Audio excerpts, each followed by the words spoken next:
Hola, buenos días, tardes o noches, según la hora en la que nos sintonizan, y bienvenidos a la cápsula del tiempo.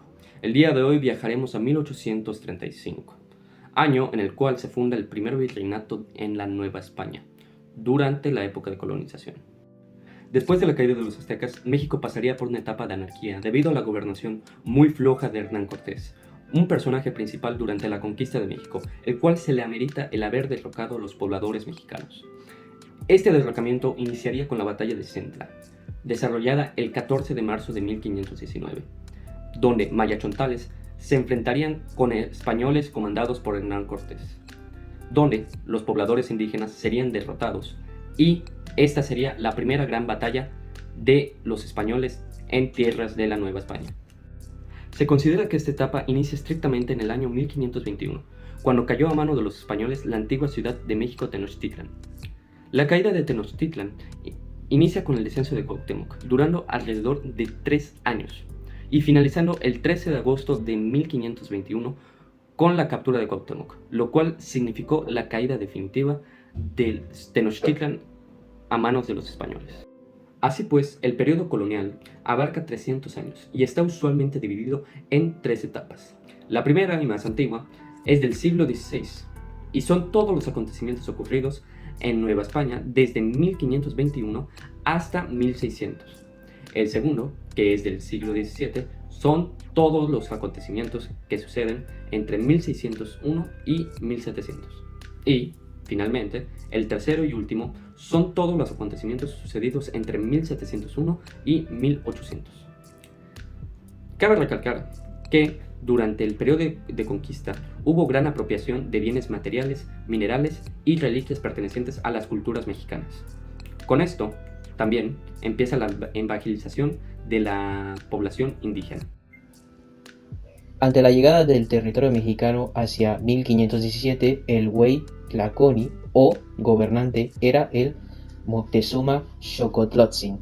Continuaba con la campaña militar de expansión. Los tlaxcaltecas vecinos, cerca de los mexicas, eran una comunidad que había resistido tenaz el dominio de estos, entrenándose por entonces al límite de su resistencia, pues por todos los puntos cardinales de su alrededor, las poblaciones que los rodeaban habían sido conquistadas, quedando ellos virtualmente sitiados. Tras la llegada de la conquista española, fueron 3 las batallas que dominaron en el territorio. La batalla de Celtala, ocurrida el 14 de marzo de 1519, en la cual los indígenas mayas chontales, dirigidos por el cacique Tatzcabó, se enfrentaron con los españoles comandados por Hernán Cortés. En esta batalla fueron derrotados los indígenas choctantoles. La batalla de Otumbam. Este enfrentamiento suscitó las fuerzas mexicas y aliadas encabezadas por el Chihuatlal Matlacatcin y las de Hernán Cortés, conformadas por los conquistadores españoles junto a los aliados tlaxcaltecas, que se llevó a cabo el 7 de junio de 1520 en Tematlatitlán. La caída de los aztecas. La última ofensiva externa de las fuerzas reales a los mexicas provenía de los malcanalcas, matlatzicas y coahuixicas. Cortés envió fuerzas a cargo de Andrés de Tapia y González de Salvadal para detener sus avances. Tras las anteriores batallas, los conquistadores españoles atacaron a los mexicas, que estaban totalmente debilitados, y realizaron una incursión general a la ciudad. En una encruzcada, Cortés fue capturado, pero fue rescatado por Cristal de Guzmán, lo que llevaría a la victoria española el 23 de agosto de 1521. Este último evento daría paso a la conquista de México para los españoles, para más tarde bautizar el territorio como la Nueva España. La evangelización comenzó en el siglo XVI, cuando los reyes, junto de la mano de la Iglesia Católica, comenzaron a infundir la religión de estas, o sea, el catolicismo. Los reyes contaban con un gran poder, ya que estaban bajo el mando de la corona española, los cuales hacían y deshacían a su gusto, de igual modo que controlaban la instrucción religiosa y con esto el cobro del diezmo. Participaron alrededor de 5.000 monjes según el catolicismo. Las prácticas que realizaban los indígenas eran demasiado sádicas, las cuales tenían como consecuencia el infierno directo. Y aquí el por qué tanta insistencia en expandir su creencia o bien evangelizar. Detrás de esto tenían algo oculto, pues con el nombre de predicar una nueva creencia era más bien monopolizar el ingreso del diezmo. Personajes como Adriano VI, Alejandro VI y Julio II estuvieron al mando de dicho acto. Como consecuencia podríamos decir que los indígenas no tuvieron la libertad de elección. En esto, más bien se les fue arrebatada sus creencias y con esto destrozarlas por completo, para imponer una nueva, para la cual tenían que pagar impuestos para ser creyentes a través del diezmo. Tras la conquista al imperio de Tenochtitlán en 1521, se creó en 1523 el Consejo de Indias, la cual estaba encargada de redactar todas las leyes que tenían que ver con las posesiones de territorio que tenía la corona española. Estas tenían que ser autorizadas por el rey. La creación de Nueva España también fue por el hecho de que el territorio se encontraba muy lejos. Las tierras eran cuidadas por los encomenderos, los cuales cometieron abusos contra los indígenas. Tras esto se produjo el mestizaje, el cual creó diferentes tipos de castas en Nueva España. Los encomenderos se querían apropiar de los territorios para su bien.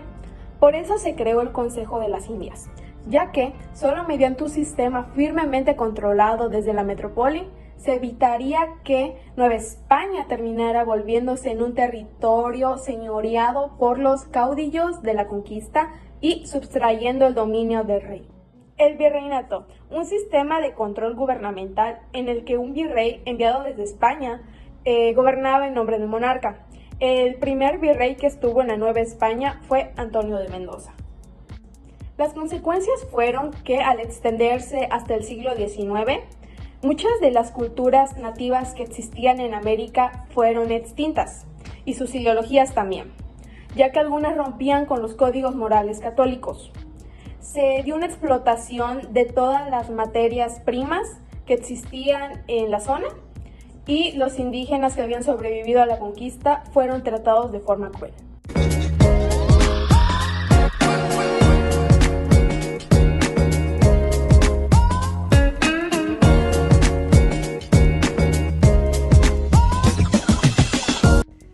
El espacio urbano se convirtió en el lugar natural de la confluencia de criollos españoles, mestizos, indios y esclavos. Empieza después de la conquista de Tenochtitlan, donde da inicio el virreinato. También se empiezan a construir centros urbanos para los españoles, con manos de obra de indígenas. Los españoles aprovecharon cómo estaban construidos los pueblos indígenas y los usaron como cimientos para sus viviendas. Y aunque eso no cambió por muchos años, los españoles cambiaron mucho el estilo de vida de los indígenas y organizaron de manera significante la red urbana, uniendo centros urbanos en vastas poblaciones, ubicándolas estratégicamente para estar cerca de los productos y servicios de los españoles, y disponer de fuerza de trabajo para la construcción y las explotaciones agrícolas que servirían para la nueva economía. Se construyeron varias ciudades con fines económicos, como puertos en Veracruz, centros mineros en Guanajuato y Zacatecas, y en zonas de explotación agropecuaria en Querétaro y también en Salamanca. Esto marcó los circuitos comerciales. Uno de ellos fue el llamado flotas y galeones, donde dos flotas compuestas por mercantes y galeones provistos de artillería cruzaban anualmente el Océano Atlántico rumbo a América. Sin embargo, el mismo no duró dado el crecimiento y el aumento de sus necesidades de las colonias. Las reformas borbónicas fueron un conjunto de medidas políticas, administrativas, religiosas, culturales y económicas implementadas por los borbónicos españoles durante el siglo XVII. Estas se aplicaron en España y especialmente en los dominios españoles. La puesta en marcha de estas reformas estuvo influenciada por algunas de las ideas de la Ilustración y por la inminente preocupación de la corona hacia la piratería. Junto a las independencias de los dominios coloniales, su objetivo consistía en reforzar el poder real, centralizar la administración, incrementar la recaudación impositiva y asegurar la dominación sobre las colonias americanas, amenazadas por la expansión de Portugal y los ataques de piratas ingleses y franceses. Entre sus principales reformas encontramos la división de los virreinatos en intendencias gobernadas por un intendente, la preferencia de peninsulares sobre los criollos, el regalismo se presenta como la autoridad del rey ante un papa, se presentan las obras públicas, aumento progresivo de impuestos. Si bien en un principio las reformas buscaban el crecimiento económico y próspero de las colonias americanas, otro sector de la población está disconforme con los indios, que aumentó su disconformidad, y los criollos debido al resentimiento de sus privilegios, en contra de las peninsulares, hecho que más tarde provocará la independencia del país. Mi nombre es Adriel Jesús y les deseo buenas noches.